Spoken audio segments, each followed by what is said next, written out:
চলে এলাম অনেক দিন পর একটা বড় ভিডিও নিয়ে। আমার বিশেষ করে অনুরোধ বিজেপি কর্মী এবং বিজেপি প্রেমীদের উদ্দেশ্য করে বলছি, আমার এই ভিডিওটা যতই লম্বা হোক না কেন দয়া করে একটু দেখবেন, একটু শুনবেন। যাক, আমি এইটুকুন আশা বিজেপি প্রেমী এবং কর্মীদের কাছে আমি রাখব।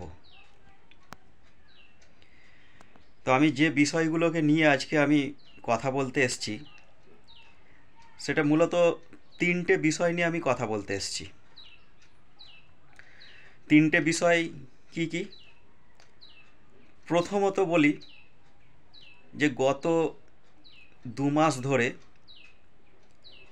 বিজেপির সংগঠনের মধ্যে অর্থাৎ ভিতরে একটা কথা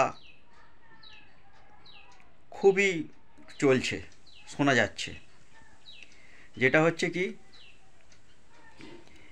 যে সমস্ত কর্মীরা 19 সালে লোকসভা ভোটে লড়াই করেছে, 21 সালে বিধানসভা ভোটে লড়াই করেছে, 23 সালের পঞ্চায়েত ইলেকশন লড়াই করেছে, সেই সমস্ত কর্মীরা এখন একটা আতঙ্কের মধ্যে আছে। আতঙ্কটা কি? যে দল যখন ক্ষমতায় চলে আসবে আমরা আমাদের যোগ্য জায়গা পাবো তো? এই একটা ভিতরে ভিতরে একটা চিন্তা নিয়ে সমস্ত কর্মীরা আছে। তো এই জিনিসটা আসার অনেক কারণ আছে, এই চিন্তাটা কর্মীদের মনের মধ্যে আসার অনেক কারণ আছে। মেন কারণ যেটা সেটা বলি এবার। যে শাসক দল অর্থাৎ তৃণমূল কংগ্রেস হয়তো 3টে পার্টে বিভক্ত হতে চলেছে। এই খবরটা বিগত 4 মাস ধরেই আমরা শুনতে পাচ্ছি যে 3টে পার্টে বিভক্ত হতে চলেছে। কারণটা কি? কারণটা হচ্ছে এটাই, ওরা যেভাবে বঙ্গে দুর্নীতি করেছে এমন কোনো জায়গা নাই যে যেখানে ওরা দুর্নীতি করেনি। আর যে যে জায়গাতে সিবিআই এবং ইডি হানা দিচ্ছে বা তদন্ত করছে সেখানে নতুন নতুন দুর্নীতির রাস্তা খুঁজে পাচ্ছে। তো সেই সিবিআই এবং ইডি যেভাবে সমস্ত ওদের দুর্নীতিগুলো সকলের সামনে নিয়ে এসেছে, পশ্চিমবাংলার জনগণ সেটা জেনে গেছে যে ওরা দুর্নীতি ছাড়া চলে না। তো আজকে ওদের দলের মধ্যে একটা চিন্তা এসে গেছে যে 30% মাইনরিটি যে ভোটটা ওদের, সেটা ভোট ব্যাংক ছিল, সেই ভোট ব্যাংকটা কিন্তু কেটে গেছে। কেটে যাওয়ার এখানে দুটো কারণ আছে। কেটে যে গেছে সেটা দুদিকে কেটেছে। একটা হচ্ছে কিছু অংশ মাইনরিটি ভোট বিজেপিতে চলে গেছে, আর কিছু অংশ ভোট চলে গেছে যেটা হচ্ছে আইএসএফআইয়ের কাছে। আর এই 24 লোকসভাতে যতটুকুন ওদের কাছে ছিল সেটাও আর থাকবে বলে মনে হয় না। তো সেই জায়গায় দাঁড়িয়ে থেকে ওরা এই সিদ্ধান্ত একটা নিয়েছে। 3টে পার্ট কীরকম? একটা পার্ট থাকবে দিদির দিকে, একটা পার্ট থাকবে ভাইপোর দিকে, আর একটা পার্ট থাকবে যারা দিদিকেও চায় না, ভাইপোকেও চায় না, আবার অন্য কোনো দলকেও চায় না, এই রকম একটা পার্টে থাকবে। এইটা, এই যে চিন্তাধারাটা, এই চিন্তাধারাটা এটা ওদের যে ভোট কৌশলী পিকে আছে, পিকের চিন্তাধারা এটা। তাছাড়া এরকম চিন্তাধারা হতে পারে না। তো এই যে 3টে পার্ট যে করা হয়েছে, তো এখানে একটা জিনিস যেটা হচ্ছে,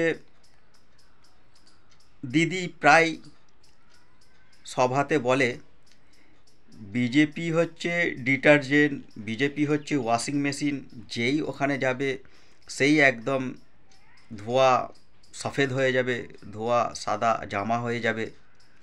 এই কথাটা দিদির মুখ থেকে আমরা প্রায়ই শুনতে থাকি। আর এই কথাটা শুধুমাত্র বলা হয় আমাদের রাজ্যের বিরোধী দলনেতা শুভেন্দু অধিকারী মহাশয়কে কেন্দ্র করে, উদ্দেশ্য করে। মেনলি এই কথাটা শুভেন্দুদাকে উদ্দেশ্য করেই বলা হয়। তা এখন এই কথাটা দিদি বলে বলে বলে বলে পশ্চিমবঙ্গের জনগণকে একটা জিনিস বোঝাতে চেয়েছে কি, যে বিজেপি হচ্ছে চোরের রাজা, যার কারণে ওখানে গেলে সব সাতখুন মাপ, এই জিনিসটা বোঝাতে চায়। তো এখন এই জিনিসটাকে বোঝাতে বোঝাতে এখন ভাইপো এখন সেটার মাথার মধ্যে নিয়ে নিয়েছে। তো কি, এখন যেটা গুঞ্জন ছড়ানো হচ্ছে, এটা অ্যাকচুয়ালি বাস্তবে হবে না। ছড়ানোর কারণ আছে, সেটা বলবো আপনাদের একটু পরেই।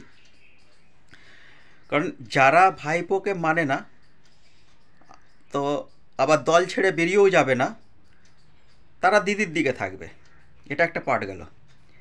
যারা দিদিকে মানে না, আবার অন্য কোথাও যাবে না, তারা ভাইপোর দিকে থাকবে। আর যারা দিদিকেও মানে না, ভাইপোকেও মানে না, আবার অন্য কোনো দলকেও বিশ্বাস করে না, তারা একদম আলাদাভাবেই থাকবে, ওই দলেতেই থাকবে কিন্তু আলাদাভাবে থাকবে। এটা একটা পাঠ করেছে। তার মধ্যে থেকে যেটা রটানো হচ্ছে, ভাইপো নাকি কিছু সংখ্যক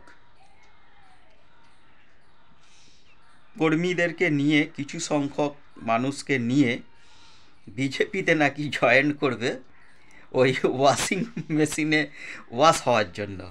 এটা ওদের ধারণা, মানে দিদির ধারণা। দিদি তো এটা প্রত্যেকটা জায়গাতেই কম বেশি বলে থাকে, বেশিরভাগ জায়গাতেই এটা বলে থাকে। তো এই একটা ধারণা, এই জিনিসটা যে প্রচার করা হচ্ছে, প্রচারটা এই কারণেই করা হচ্ছে যে পশ্চিমবঙ্গের জনগণ যে একটা পরিবর্তন সরকার চাইছে, পরিবর্তন করতে চাইছে, পরিবর্তনের মানসিকতা তৈরি হয়েছে, সেই পরিবর্তনের মানসিকতাটাকে নষ্ট করবার জন্য এই জিনিসটাকে প্রচার করা হচ্ছে, এক। আর দ্বিতীয়ত হচ্ছে যে এই প্রচারটা করলে তাহলে কি হবে, বিজেপির নেতা কর্মী, বিজেপির যে সমস্ত কর্মীরা আছে মাঠে ময়দানে নেবে, লড়াই করে, দিন রাতকে এক করে লড়াই করে, তাদেরকে বসিয়ে দেওয়ার জন্য এই একটা গুঞ্জন রটানো হচ্ছে। বিজেপি ওয়াশিং মেশিন যে বলে প্রচার করা হয়েছে, এই জন্যই জনগণের কাছে এইটাই বোঝাতে চাইছে, এই জিনিসটা আর কি জনগণের মনের মধ্যে আনতে চাইছে যে ও হচ্ছে চোরের রাজা, ওই সেই তাই, এরকম আর কি একটা বোঝাতে চাইছে।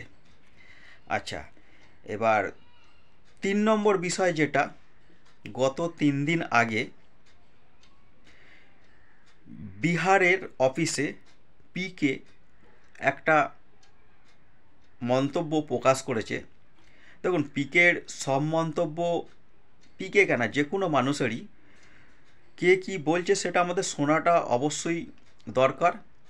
কারণ হচ্ছে ভালো খারাপটা বেছে নেব আমি আমার দিক থেকে, আমি ভালোটা বাছবো না খারাপটা বাছবো সেটা আমার উপর নির্ভর করবে। তো পিকের একটা কথা আমাকে ভালো লেগেছে, সেই হিসেবে আমি এই জায়গাতে বলছি কথাটা, যেটা গত 3 দিন আগে বিহারে বলেছে যে পশ্চিমবঙ্গে মুসলমানদের মনের মধ্যে একটা ভয় ঢোকানো হচ্ছে বিজেপির সম্পর্কে, কিন্তু মুসলিম সম্প্রদায়ের মানুষেরা একবারের জন্যও ভাবছে না যে বিজেপি দেশকে আগিয়ে নিয়ে যাওয়ার জন্য কি কি করতে পারে। এই কথাটা আমার খুব ভালো লেগেছে, একদম বাস্তব কথা।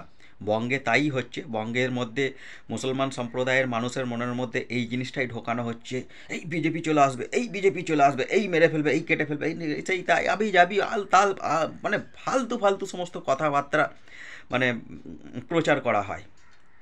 এই উত্তরপ্রদেশে এই করেছে, এই বিহারে এই করেছে, এই ঝাড়খণ্ডে এই করেছে, এই আসামে এই করেছে, সেই করেছে, তাই করেছে, কোনো কথার হাতামাতা নেই। আপনি যখন এই কথাটাকে ধরে আগিয়ে যাবেন তার কোনো বেশ খুঁজে পাবেন না। এই সমস্ত প্রচারগুলো করে থাকে শুধুমাত্র ওই 30% ভোটটাকে নিজের দিকে ধরে রাখার জন্য, আর কিচ্ছু নয়। আর 30% ভোটটাকে ধরে রাখতে পারলে তাহলে নিজের ক্ষমতা থাকবে। নিজের ক্ষমতা থাকা মানে এই যেমন লুটে পুটে খাচ্ছে, গরিবের রেশন খেয়ে নেওয়া, 100 দিনের টাকা খেয়ে নেওয়া, যোগ্য চাকরি প্রার্থীর চাকরি খেয়ে নেওয়া, নানান রকম এই সমস্ত কাজগুলো করা সহজ হবে, যার কারণে এই জিনিসটা। আচ্ছা, ওই যে এবার বলি ভাইপোর ব্যাপারটা। ভাইপো যে এই যে একটা প্রচার করছে, ও ভেবেছে যে এটা করে তাহলে সরকার ভেঙে দেওয়া যাবে, সরকার ভেঙে দিয়ে নতুন সরকার, বিজেপি সরকার গঠন হবে। শুনুন ভাইপো, বিজেপি সরকারের লোভী নয়, বিজেপি চেয়ারের লোভী নয়। বিজেপি যদি সরকারের লোভী হতো, চেয়ারের লোভী হতো, তাহলে বঙ্গের সরকারকে ভেঙে দেওয়ার জন্য যথেষ্ট যথেষ্ট প্রমাণ আছে, যথেষ্ট সুযোগ আছে। বিজেপি যদি মনে করতো না, ভেঙে দিতে পারতো, কিন্তু বিজেপি ওই রাস্তায় হাঁটে না। বিজেপির নীতি হচ্ছে জনগণ যতক্ষণ না পর্যন্ত আমাদেরকে ক্ষমতায় নিয়ে আসবে, ততক্ষণ পর্যন্ত আমরা মাঠে ময়দানে সব সময় জনগণের পাশে থাকব এবং জনগণের পক্ষে হয়ে লড়াইটা করতে থাকব অন্যায়ের বিরুদ্ধে। বিজেপি সবসময় অন্যায়ের বিরুদ্ধে লড়াই করে, যারা দেশের বিরোধিতা করে তাদের বিরুদ্ধে লড়াই করে, দেশকে আগিয়ে নিয়ে যাওয়ার জন্য লড়াই করে। কারণ আমি যতটুকুন জানি ওই দলটাকে, আমি যতটুকুন জানি, আমি আমার অভিজ্ঞতা থেকে আমি বলছি, বিজেপি সে দল কিন্তু নয়। বঙ্গে যথেষ্ট ভেঙে দেওয়ার জন্য যথেষ্ট সুযোগ সুবিধা সব কিছুই আছে, কিন্তু তারপরেও কিন্তু বিজেপি সে রাস্তায় হাঁটেনি। বিজেপি একটাই জিনিস চায় বারবার, যে জনগণ আমাদেরকে ভোট দিয়ে ক্ষমতায় নিয়ে আসুক, আমরা সরকার তখন চালাবো, তার আগে কিন্তু আমরা সরকারে বসবো না। অতএব বিজেপি কর্মীদের কাছে আমার একান্ত অনুরোধ, আপনারা ওই ভোট কৌশলীর কথাতে কান দেবেন না। আপনারা যেভাবে জনসংযোগ করে যাচ্ছেন ওইভাবেই জনসংযোগটা করে যান। আর যেটা হচ্ছে যে বর্তমান বঙ্গের পরিস্থিতি যা, এখানে আপনি প্রকাশ্যে জনসংযোগটাও করতে পারবেন না।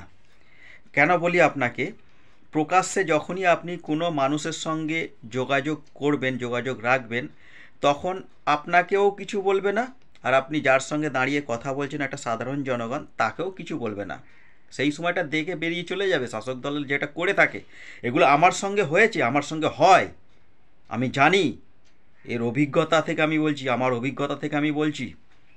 এই জিনিসটা 19 সালের ভোট থেকে, 19 সালের লোকসভার পর থেকে জিনিসটা হালকা উঠেছে, 21 সালের বিধানসভার পর থেকে এটা ভয়ানকভাবে রূপ নিয়েছে। তো যখন কথা বলা হয় তখন কিছু বলে না, এবার আমরা বেরিয়ে চলে গেলাম, বেরিয়ে চলে যাওয়ার পর আপনাকে কিছু বলবে না, আমাকে কিছু বলবে না। আমি যে কথা বললাম তার সঙ্গে আমাকে কিছু বলবে না। আমি যার সঙ্গে কথা বললাম, এই সাধারণ একটা জনগণ, যার সেই ব্যক্তিটার সঙ্গে যে কথা বললাম, সেই ব্যক্তিটাকে পরে ধরো, এই তুই ওর সঙ্গে কেন কথা বলছিলিস, কি বিষয়, কেন, এই সেই তাই, তুমি এই সুবিধা পাবে না, তুমি ওই সুবিধা পাবে না, তোমার সঙ্গে ওর সঙ্গে যোগাযোগ আছে, তুমি পাবে না। এই রকমভাবে মানুষকে ভয় দেখিয়ে রেখে দিয়েছে। তো ওই জন্য আমি বলছি যে জনসংযোগ যেটা করবেন সেটা যেমন গোপনে করা হচ্ছে, সেইভাবেই জনসংযোগটা যেন গোপনের মধ্যেই থাকে। কারণ বর্তমান সরকার এই জিনিসটা চায় না, বর্তমান শাসক দল এই জিনিসটা চায় না। শাসক দল একে যতক্ষণ না পর্যন্ত আপনারা উল্টাতে পারবেন, যতক্ষণ না পর্যন্ত একে ক্ষমতাচ্যুত করতে পারবেন, ততক্ষণ পর্যন্ত আপনার মধ্যে সেই আজাদি জিনিসটা থাকবে না। আপনি প্রতিবেশীর সঙ্গে কথা বলবেন, সেখানে কোনো রাজনৈতিকত কোনো ব্যাপার নয়, সেখানেও আপত্তি থাকবে, আপত্তি আছে, হয় বঙ্গের পরিস্থিতি এটা। আমি আমার অভিজ্ঞতার উপর থেকে আমি বলছি, এটা আমি কারোর অভিজ্ঞতা থেকে বলছি না। তো আমার একান্ত অনুরোধ, বারবার করে আমি অনুরোধ করছি বিজেপি কর্মী এবং প্রেমীদেরকে, যে আপনারা ওই সমস্ত কথার মধ্যে কান দেবেন না। কারণ এগুলো সমস্ত পিকের কৌশল। একটা কন্ট্যাক্ট হয়েছে শাসক দলের সঙ্গে, একটা কন্ট্যাক্ট হয়েছে, যেটা হচ্ছে 26 সাল পর্যন্ত সেই কন্ট্যাক্ট সাইন হয়েছে, কন্ট্যাক্ট চুক্তি হয়েছে। তো বিহারে যে পিকে যে কথাটা তার অফিস থেকে বলেছে, এখানেও ডিলিংয়ের একটা ব্যাপার আছে, বুঝতেই তো পারছেন। যখন এই জিনিসটার কম পড়ে যাবে, যখন দেবে বিশাল পাহাড় পাহাড় দুর্নীতি, সেই জায়গা থেকে দলকে তো ফের পুনরায় ক্ষমতায় আনতে হবে। তো দলকে পুনরায় ক্ষমতায় আনতে গেলে এমনি এমনি চলে আসবে নাকি এই জিনিসটা ছাড়া? এগুলো সবই ওই কৌশলের মধ্যেই পড়ে। তো আমার একান্ত অনুরোধ, আপনারা ওই বিষয়ে কান দেবেন না। বিশেষ করে তো আমি আমাদের বিজেপি কর্মীদেরকে আমি বলছি যে ওই সমস্ত কৌশলী কথাবার্তায় কান দেবেন না। এগুলো সব কৌশলী কথাবার্তা, আর বিজেপি কর্মীদেরকে বসিয়ে দেওয়ার কথাবার্তা, বিজেপি দলটাকে দুটো ভাগে বিভক্ত করার কথাবার্তা এগুলো। তো আমি বারবার করে আপনাদেরকে অনুরোধ করছি, ওই সমস্ত কথায় কান দেবেন না। যেরকমভাবে আপনারা জনসংযোগ করে যাচ্ছেন, যেরকমভাবে আপনারা এগিয়ে যাচ্ছেন, সেই রকমভাবেই এগিয়ে যান। লক্ষ্য একটাই থাকবে, যেটা হচ্ছে বঙ্গে বিজেপি সরকার আমাদের চাই। এটাই আমাদের লক্ষ্য। লক্ষ্যে যতক্ষণ না পর্যন্ত আমরা পৌঁছাচ্ছি, ততক্ষণ পর্যন্ত আমাদের এই লড়াই চলতে থাকবে। এইটা সবসময় মাথার মধ্যে রেখে দেবেন, কোনো কৌশলী কথাবার্তার কান দেবেন না। এখানেই আমি আমার ভিডিও স্টপ করলাম। পরে আরও আসবো, আরও অনেক বিষয় নিয়ে কথা আছে। সব কথা একটা ভিডিওর মধ্যে বলতে গেলে অনেক লম্বা হয়ে যাবে বলে একটা বিষয় নিয়ে আমি আজকে কথা বললাম। এরপরে আসবো, আরও অন্য বিষয় আছে, সেই বিষয় নিয়েও কথা বলবো।